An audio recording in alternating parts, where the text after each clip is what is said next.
Shalom and good evening. Elder Boaz here. Well, out just doing a quick run. Very productive day on the land. We were able to cut down some grapevines, do some pruning of the apple trees, pruning of the peach trees, grapevines, like I said, did some more work on the greenhouse. It was a very productive day. And, you know, it's amazing how when you look at the average farmer's day or the average construction worker's day, or if it's not farming or construction or fixing tools, I had to fix the riding lawnmower, or also had to fix the belt inside of the tiller to get that working again. You know, it's always about doing something in the labor of your hands, and as well, to eat, skinning the deer or gutting the deer or all that stuff it's all for your belly, it seems to be, because it's a beautiful thing not to be dependent on the system, not to be dependent on these systems. But if you're going to do that, if you're going to be independent from the system, you're going to have to work, and you're going to have to work hard. And it seems as though in a time that we're living in, a lot of people are just not willing to work hard. Very important that you put your hands to the plow. And we say over and over again, the harvest is plenty, but the laborers are few. But what I wanted to talk about in this video was, again, another very, very, very important topic that it seems as though a lot of people who call themselves Israelites, or, even the quote-unquote black Hebrew Israelite movement, lack the ability to understand that our people were preppers, okay? When we look at the first and greatest, probably, prepping story of all time was Noah. Could you imagine going to and fro in the earth for over 100 years, warning that a flood was going to come, flood that was going to come, warning the wicked to prepare, and he's building this big old ark out in the middle of nowhere, and everybody's looking at him as a kook and a crackpot? Don't you think there was religious folks back then, just like there is religious folks today? The scriptures clearly says, as it was in the days of Noah, so shall it be in the second coming of man. Being that there's going to be people that's going to be mocking folks for warning and screaming and hollering and saying, prepare, prepare, prepare. And only 8 souls were saved. Then you look at Joseph, who was another major preparer. He got a vision. 7 years of plenty and 7 years of famine. What did he do? And as a result of his preparedness, he saved an entire nation. Lot, the Most High said, get out of that wicked city. And his wife turned back and turned to a pillar of salt. Come out of her, my people, and be ye separate. Many of you have joined nothing but religious organizations because they're not men of action.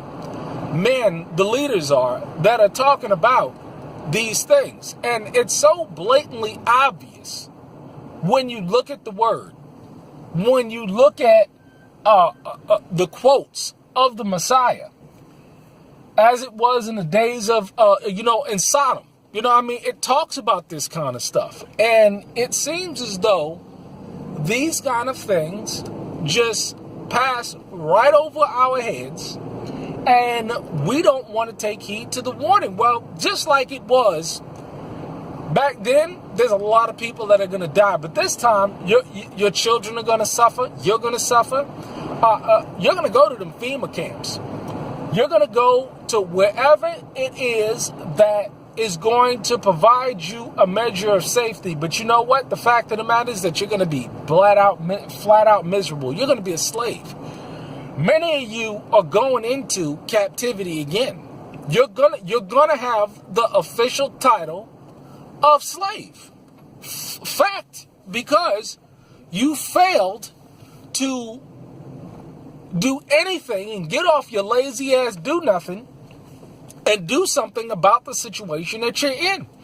To take preparedness measures to ensure that you and your children have the means to defend yourself, to take the ability to and time to make sure that your family have the means to feed yourselves in tough times. See, we've been doing this for some years now, so we know exactly what we're talking about, and what we're trying to do is share all of the information that we can with you. We got a brother, Nabi Baruch, Elder Nabi Baruch, you know what I'm saying? And he has a Facebook page about Israelite M.A.G groups that he's trying his best to inform the people to get prepared. And a lot of people say, well, you know, I don't have enough money to prepare. I don't have enough money to do this. I don't have enough money to do that. But you see on Facebook, they're going to the aquarium. They're going to eat out. They're going, they're traveling. They're going to the movies. They're doing all of these things. And they're spending their money on all types of foolishness. But they don't have money to buy a handgun. When the Most High clearly said, and the Messiah said, if you don't have a sword, sell your cloak and buy one.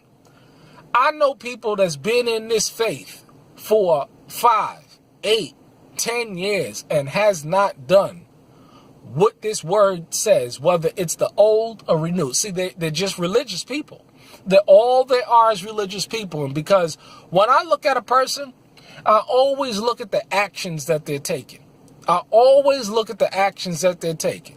What kind of real skills, real assets, and real friends are they looking to develop? See, a lot of people, they're on Facebook, they're on Instagram, they're on YouTube or whatever, and that's the extent of their preparedness. They're about mental assent. And one of the things that I notice about people of mental assent is that it just stops there. They're about acquiring all of this knowledge, but they're not willing to do anything at all.